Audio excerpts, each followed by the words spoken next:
एक छोटे से गांव में रामू नाम का किसान रहता था। रामू बहुत मेहनती था। उसके पास थोड़ी सी जमीन थी। रामू अपनी पत्नी गीता और 2 बच्चों के साथ रहता था। हर साल वो खेत में फसल उगाता था, लेकिन कई सालों से बारिश सही समय पर नहीं हो रही थी। कभी सूखा पड़ जाता था, कभी ओले फसल बर्बाद कर देते थे। रामू की सारी बचत खत्म हो गई। एक दिन रामू ने गहरी सांस लेते हुए कहा, गीता, इस बार भी फसल खराब हो गई। भगवान सब ठीक करेंगे। लेकिन रामू बहुत चिंतित था। घर चलाने के लिए उसे पैसे चाहिए थे।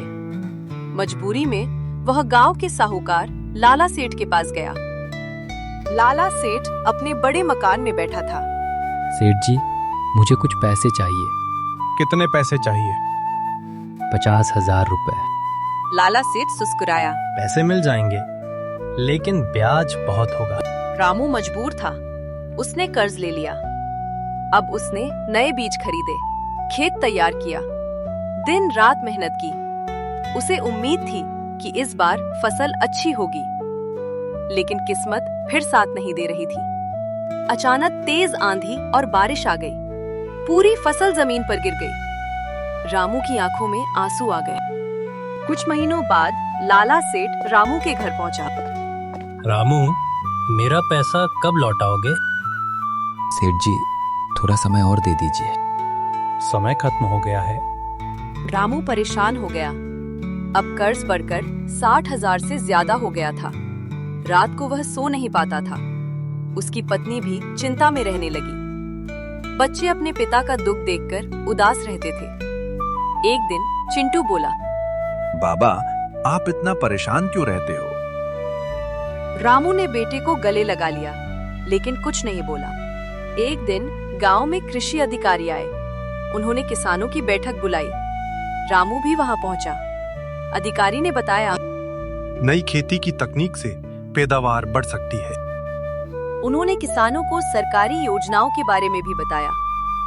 रामू को पहली बार उम्मीद दिखाई दी। उसने सारी बातें ध्यान से सुनी।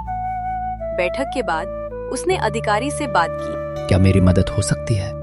जरूर हो सकती है। रामू के चेहरे पर हल्की मुस्कान आ गई। रामू ने नई तकनीक से खेती शुरू की। उसने खेत में ड्रिप सिंचाई लगवाई, अच्छे बीज खरीदे, खेत की सही देखभाल की। मोहन भी उसकी मदद करता था। दोनों दोस्त सुबह से शाम तक मेहनत करते थे। इस बार फसल धीरे धीरे बहुत अच्छी होने लगी। खेत हरे भरे दिखाई देने लगे। रामू के मन में फिर से उम्मीद जाग उठी। फसल कटाई के कुछ दिन पहले फिर बादल छा गए। रामू डर गया। उसे पुराने दिन याद आने लगे। पूरी रात वह जागता रहा, लेकिन इस बार भगवान ने उसका साथ दिया। बारिश हल्की हुई। फसल को कोई नुकसान नहीं पहुंचा। रामू ने राहत की सांस ली। कटाई का समय आ गया। खेत सुनहरी फसल से भर गए। गांव वाले फसल देखकर हैरान थे। रामू, इस बार तो कमाल हो गया। रामू मुस्कुराया। फसल बाजार में अच्छे दाम पर बिकी। उसे पहले से कहीं ज्यादा पैसा मिला। रामू की आंखों में खुशी के आंसू आ गए। रामू सीधे लाला सेठ के पास पहुंचा। सेठ जी, आपका पूरा पैसा। लाला सेठ हैरान रह गया। रामू ने पूरा कर्ज और ब्याज चुका दिया। अब वह कर्ज मुक्त हो चुका था। उसके सिर से बहुत बड़ा बोझ उतर गया। रामू घर लौटा। गीता दरवाजे पर खड़ी थी। गीता, हमारा कर्ज खत्म हो गया। गीता की आंखों में खुशी के आंसू आ गए। बच्चे खुशी से उछलने लगे। पूरे घर में खुशियां लौट आईं। कुछ साल बाद रामू गांव के सबसे सफल किसानों में गिना जाने लगा। अब वह दूसरे किसानों की भी मदद करता था। वह सबको कहता था, मुश्किल समय हमेशा नहीं रहता। मेहनत और सही ज्ञान इंसान की जिंदगी बदल सकते हैं। गांव वाले उसकी बात ध्यान से सुनते थे। रामू का परिवार खुशी से रहने लगा।